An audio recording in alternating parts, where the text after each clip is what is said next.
C'est à présent la situation au Burkina Faso, fragilisée à l'approche des élections générales fixées au 11 octobre prochain. Le pays traverse en effet sa plus grave crise depuis la chute de Blaise Compaoré. C'était il y a plus de 8 mois. De très fortes tensions entre le chef du gouvernement, Isaac Zida, et la garde présidentielle déstabilisent cette transition, une crise qui a imposé des remaniements ministériels. On va en parler tout de suite avec notre invité Djibril Bassolé. Bonsoir. Bonsoir. Vous êtes un ancien ministre des Affaires étrangères de Blaise Compaoré, également candidat à cette élection présidentielle du mois d'octobre prochain. Alors tout d'abord un mot sur cette crise qui inquiète beaucoup de monde, beaucoup d'observateurs de la situation au Burkina Faso. Certains appellent à une dissolution de cette garde présidentielle, affirmant que c'est peut-être ça qui résoudrait, qui apaiserait les choses et qui sauverait la transition. Quelle est votre position à ce sujet ? Non, je crois que le régiment de sécurité présidentielle est un corps d'élite dont le Burkina a besoin, en particulier dans une période marquée par le terrorisme et l'insécurité.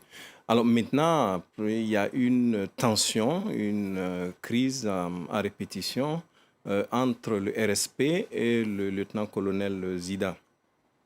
Il faut dire que au début, au lendemain de l'insurrection, l'armée avait mandaté un certain nombre d'officiers pour aider à mettre en place les organes de transition. Ce n'était pas pour les diriger.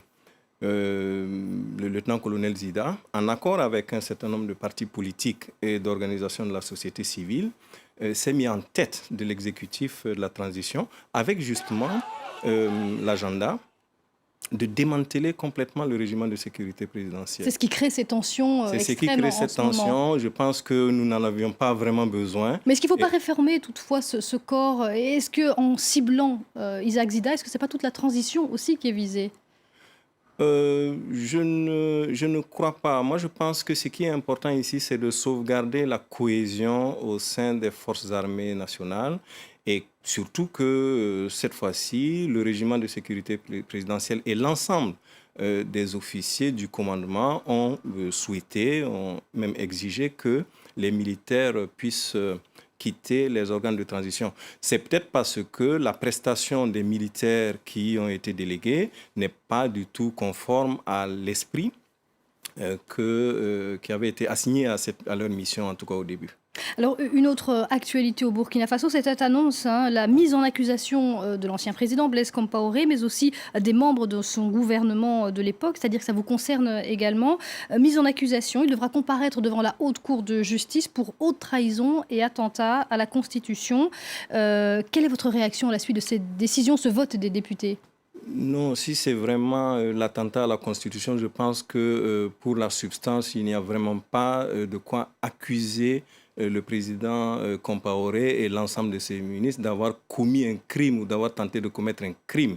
Ils ont eu une erreur d'appréciation politique, je veux bien, mais je ne crois pas que ces faits-là puissent être du domaine de la Haute Cour de justice. Non, il y a des faits plus graves, des faits, on les accuse également d'assassinat, de crimes, pour ce qui concerne les morts durant ces manifestations. Je ne suis pas contre la justice. Nous devons tous absolument promouvoir la justice pour tous. Mais je suis contre l'instrumentalisation de la justice. Je suis persuadé que le CNT, en votant cette loi de mise en accusation, veut tout simplement écarter de la compétition électorale un certain nombre de candidats. Ça peut être aussi tout simplement une volonté de lutter contre l'impunité qui a trop souvent régné au Burkina Faso ou ailleurs. Mais pas de cette façon. Et vous verrez très bien, de toute façon, pour le contenu des dossiers, en tout cas pour ce qui me concerne, je pense que c'est vraiment une farce, je peux l'affirmer. Manipulation électorale, vous disiez, parce qu'il faut dire qu'il y a une autre décision, par contre, qui vous a donné raison, en quelque sorte. La Cour de justice de la CEDEAO a retoqué le code électoral du Burkina Faso. Heureusement. Qui était défavorable aux services qui avaient soutenu la Constitution, le changement de Constitution. Heureusement que la Cour de justice de la CEDEAO a dit le droit. Et j'ai été un peu peiné d'ailleurs pour mon pays de voir que les institutions de mon pays ont pu adopter une pareille loi.